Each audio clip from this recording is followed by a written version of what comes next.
നിങ്ങളുടെ favourite shows ഇനി ഒരിക്കലും മിസ്സാവില്ല. ഇപ്പോൾ C5 കാണും നിങ്ങളുടെ ഫേവറേറ്റ് ഷോസ് തികച്ചും സൗജന്യമായി. അച്ഛൻ നിർബന്ധിച്ചുകൊണ്ട് മാത്രമാണ് ഞാനിവിടെ വന്നിരുന്നത്. അല്ലാതെ ഇവളുടെ കൂടെ മല കയറാനുള്ള ഒരു ഉദ്ദേശവും എനിക്കില്ല. എന്നോട് ക്ഷമിക്കണേ.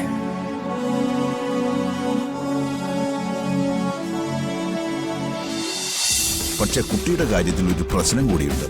എന്ത് പ്രശ്നം? എനിക്കും കൂടെ വേണ്ടി ജോത്സ്യർ ഇപ്പൊ പൂജ ചെയ്താ പോരെ? പൂജ ചെയ്യുന്നതിന് തടസ്സമൊന്നുമില്ല. കുട്ടി ഒന്ന് ഓർക്കണം, വാശിയല്ല ഭക്തിയാണ് വേണ്ടത്. ഇവിടെ പൂജ ചെയ്യണമെങ്കിൽ കുട്ടിയുടെ ഭർത്താവും കൂടി ഒപ്പം വന്നിരിക്കണം. നിങ്ങൾ രണ്ടുപേരെയും കൂടി ഇരുത്തി മാത്രമേ പൂജ ചെയ്യാൻ സാധിക്കൂ. എവിടെ കുട്ടിയുടെ ഭർത്താവ്? ഞാനിപ്പോ വിളിച്ചോണ്ട് വരാം.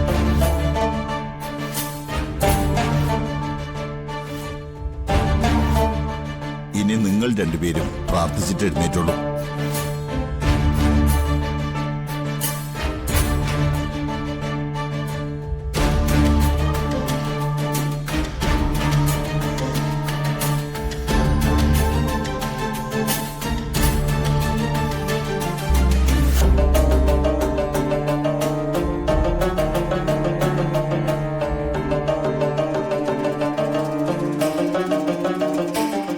നന്ദേട്ടനെ അങ്ങോട്ട് വിളിക്കുന്നുണ്ട്.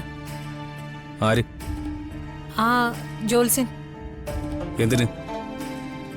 അർച്ചനയ്ക്കും സച്ചിക്കും വേണ്ടിയല്ലേ പൂജ നടത്തുന്നത്? അവിടെ ഞാനെന്തിനാ? ആ പൂജ നമുക്കൂടെ വേണ്ടിയാ. നമുക്കൂടെ വേണ്ടിയോ? അങ്ങനെ ഒരു പൂജ നടത്താൻ ഞാൻ ആവശ്യപ്പെട്ടിട്ടില്ലല്ലോ. ആരും ആവശ്യപ്പെട്ടിട്ടൊന്നുമില്ല. പിന്നെ അർച്ചനയും സച്ചിയും കൂടെ കുഞ്ഞുങ്ങളുണ്ടാവാൻ വേണ്ടി ഒരു നേർച്ച നടത്താൻ പോകുന്നു ഏതോ മലയിലെ ക്ഷേത്രത്തിൽ. അവിടേക്ക് ഞാനും പോകുന്നുണ്ട്. എന്റെ കൂടെ നന്ദേട്ടനും വരണം. നമ്മൾ ഒരുമിച്ച് ആ പൂജാരിയുടെ മുന്നിൽ ചെന്നിരുന്നാൽ മാത്രമേ നമുക്ക് വേണ്ടി പൂജ നടത്താൻ പറ്റൂ. നമുക്ക് വേണ്ടി പൂജ മുറിച്ചു കളയാൻ തീരുമാനിച്ചത് വീണ്ടും ഓപ്പറേറ്റ് ചെയ്ത് ചേർത്ത് വെക്കേണ്ട കാര്യമില്ല. ഇതിനുള്ള മറുപടി ഞാൻ നേരത്തെ പറഞ്ഞതാ. നിന്റെ മറുപടി എന്തായാലും അതൊന്നും എന്നെ ബാധിക്കുന്ന കാര്യമല്ല. ഞാൻ എന്റെ തീരുമാനത്തിനനുസരിച്ച് മാത്രമേ ഇനി മുന്നോട്ട് പോകൂ. നിങ്ങള് എങ്ങനെ വേണേലും പൊക്കോ, പക്ഷെ ഇപ്പൊ എന്റെ കൂടെ അവിടെ വരെ ഒന്ന് വന്നേ പറ്റൂ. ഇല്ലെന്ന് പറഞ്ഞില്ലേ? അങ്ങനെ പറഞ്ഞാ പറ്റില്ല, വന്നേ പറ്റൂ. വാ. കൈവിട്ടെ, വിടാൻ. എതിർക്കാൻ നിക്കണ്ട. ഞാൻ ഇവിടുന്ന് ഇപ്പോ തനിച്ചു പുറത്തേക്ക് പോയാ പിന്നെ വിളിക്കാൻ വരുന്ന അച്ഛനായിരിക്കും. മര്യാദയ്ക്ക് വരാനാ പറഞ്ഞ. വാ നന്ദേട്ടാ, വാ വാ.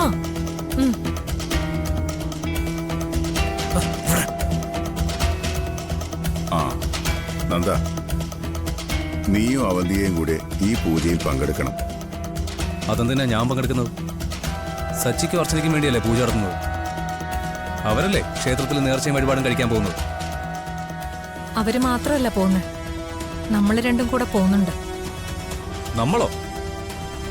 ഞാനൊരു പൂജയ്ക്കും വഴിപാടിനും എങ്ങോട്ടും വരുന്നില്ല. എന്നെ ആരും ഇതിൽ പ്രതീക്ഷിക്കുകയും വേണ്ട.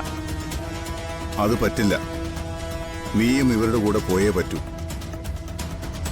ആ പൂജയ്ക്ക് സമയമായി, രണ്ടുപേരും ഇങ്ങോട്ടിരിക്കൂ. ആ നീയും അങ്ങോട്ടിരിക്കേ.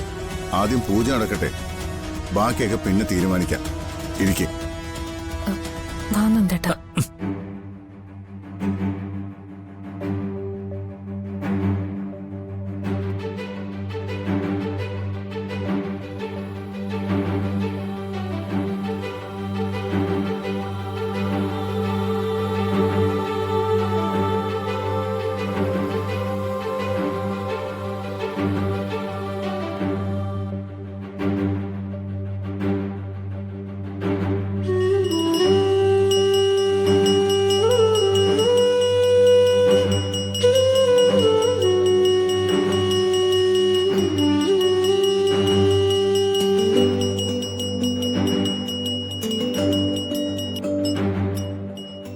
രണ്ടുപേരും മനസ്സിൽ നല്ലതുപോലെ സത്സന്താനം ലഭിക്കുവാൻ വേണ്ടി പ്രാർത്ഥിച്ചോളൂ.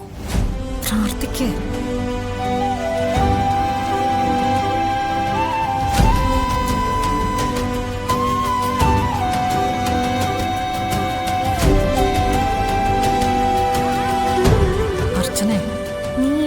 കയറി വഴിപാട് നടത്തി അനുഗ്രഹം വാങ്ങാൻ ഞാൻ സമ്മതിക്കില്ല.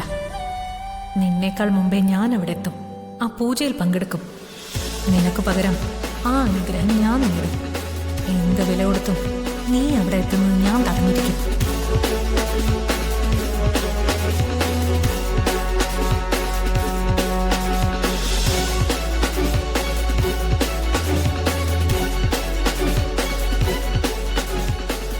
ദൈവമേ, അച്ഛൻ നിർബന്ധിച്ചുകൊണ്ട് മാത്രമാണ് ഞാനിവിടെ വന്നിരുന്നത്.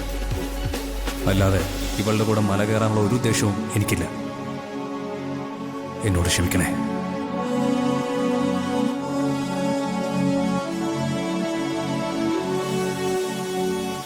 നമ്മൾ എന്തൊക്കെ മനസ്സിൽ വിചാരിച്ചാലും എന്തൊക്കെ തയ്യാറെടുപ്പുകൾ നടത്തിയാലും നിയോഗമുള്ളവർക്ക് മാത്രമേ ആ പൂജയിൽ പങ്കെടുക്കാൻ ഭാഗ്യം സിദ്ധിക്കൂ.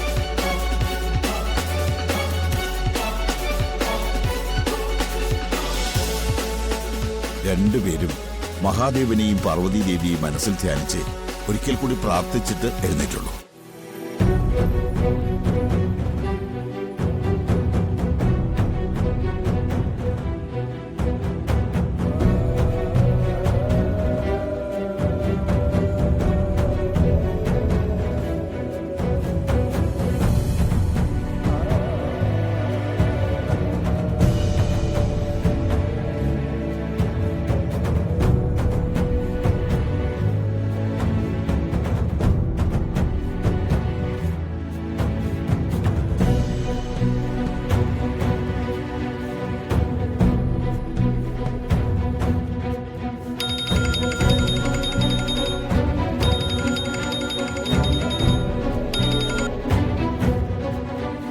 ഹലോ, മൂർത്തി എവിടെയാ?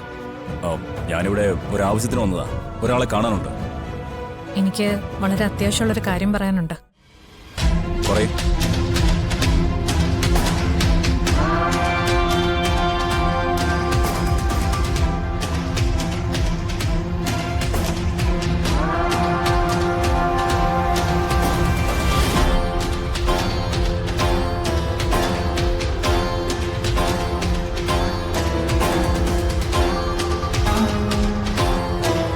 ഒരു കാരണവശാലും അർച്ചന മല കയറി പൂജയും വഴിപാടും നടത്തരുത്.